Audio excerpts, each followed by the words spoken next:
اهلا وسهلا بيكم في ميدويك استوديو جديد، والمره دي معادنا مع الحديث عن منتخب مصر وتاني مباريات منتخب مصر في تصفيات كأس الأمم الأفريقية اللي هتقام في 2025 في المغرب. فوز عريض لمنتخب مصر بعد الفوز العريض اللي عمله المنتخب المصري في المباراة الأولى، فوز في المباراة الأولى على كاب فيردي 3-0، كمان فوز خارج الديار في بوتسوانا بنتيجة 4-0 في مباراة كنا قاعدين نترقب هتتلعب امتى، لان كان المفروض ميعادها الساعه 4 العصر، ولكن منتخب بوتسوانا اللي كان بيلعب اول مبارياته في نواكشوط في موريتانيا اتاخر في الرجوع. ودي من الحاجات الغريبه اللي في افريقيا، يعني الطبيعي ان الفريق اللي راح يلعب في بلد تانية هو اللي يتاخر، ولكن الفريق المضيف هو اللي يتاخر انه يوصل بلده علشان المباراه يحاولوا ياجلوها للساعه 9، ولكن في النهايه اتلعبت الساعه 7 مع وصول منتخب بوتسوانا الساعه 11 الظهر لبلده عشان يلعبوا على طول في نفس اليوم. ده من الامور الغريبه اللي دايما متعودين عليها مع الماما افريقيا، ولكن الفوز العريض بيطمنا بشكل كبير لان الامور ما كانتش بتسير بشكل جيد في الفتره الاخيره في معسكر المنتخب. بعض اللعيبه اللي بدات تعتذر، مشكله احمد حجازي، قبلها محمد عبد المنعم، امام عاشور اللي غادر المعسكر، فبالتالي بدانا نشوف وجوه جديده بتخش في التشكيله، ويمكن دي من افضل المكتسبات اللي شفناها في المباراه.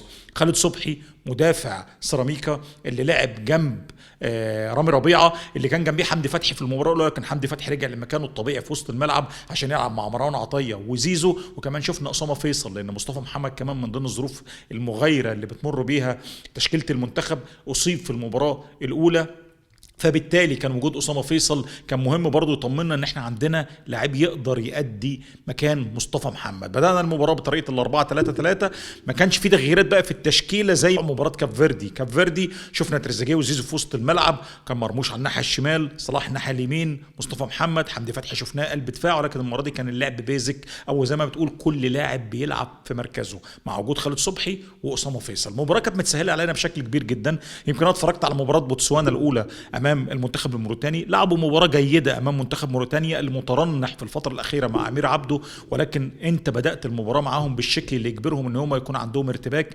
سجلت هدف مع بدايه المباراه كان من تريزيجيه اللي عاود التسجيل مره اخرى بعد ما تلقى تمريره من رامي ربيعه، واستغل الاخطاء اللي موجوده عند فريق بوتسوانا واللي واضحه للعيان. حتى حارس مرماهم تحس برضو ان هو بعيد قوي ان هو يكون حارس مرمى دولي. كمان قدرنا ان احنا نسجل هدف عن طريق محمد صلاح، ثم منعت المباراه مصطفى فتحي. ولكن انا من وجهه نظري بعيدا عن الفوز العريض اللي مخلينا في صداره المجموعه ب7 اهداف كامله وبيريحنا في المباريات القادمه، لان احنا هيكون عندنا الجوله الثالثه والرابعه امام موريتانيا ذهابا وايابا.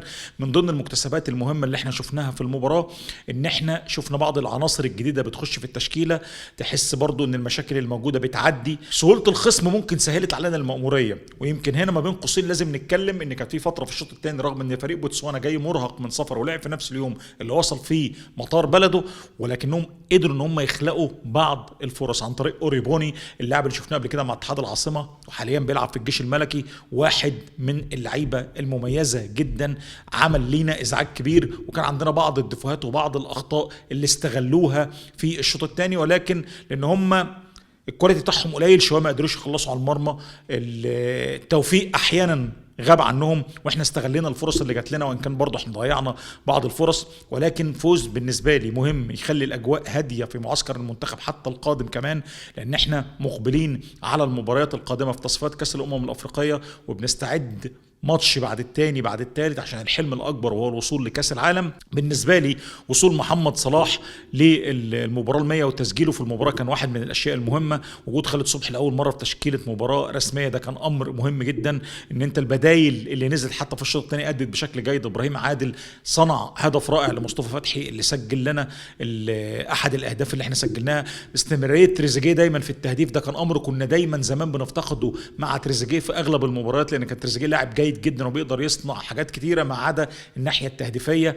ان انت تشوف ان وسط الملعب بتاعك مازال بالتماسك الجيد بتاعه في وجود مروان عطيه وزيزو ومعاهم حمدي فتحي، فكل دي امور جيده. حتى محمد حمدي اللي صنع هدف اللي هو الظهير الايسر كان واحده من الامور الجيده، لان برضو احنا محتاجين الاطراف عندنا تشتغل اكتر من كده. محمد هاني ومحمد حمدي يمكن هقولها تاني ان سهوله الخصم اللي احنا واجهناه سهل على المأموريه، ولكن دلوقتي مفيش مباراه سهله وصعبه. بوتسوانا السهله دي كانت بتتواجه مع موريتانيا في موريتانيا، وموريتانيا فازت بهدف في الدقائق الاخيره لسيدي بون عماره اللي هو المهاجم بتاعهم اللي بيلعب في نادي الوداد المغربي. في النهايه بنقول مبروك لمنتخب مصر، الارقام كمان اللي حققها الكابتن حسام في المباريات السابقه و7 اهداف في مباراتين، ده شيء برضو كان مهم يقلل شويه من حده الانتقادات، ولكن المنتخب برضو نقدر نقول ان لسه محتاج اكتر واكتر عشان نبقى راضيين، ويمكن يكون طمع مننا، بس احنا عارفين ان قدرات اللعيبه دي كمان يطلع منهم حاجات افضل من كده بكتير. ده كان كلامنا سريعا عن مباراه مصر وبوتسوانا في تصفيات كاس الامم الافريقيه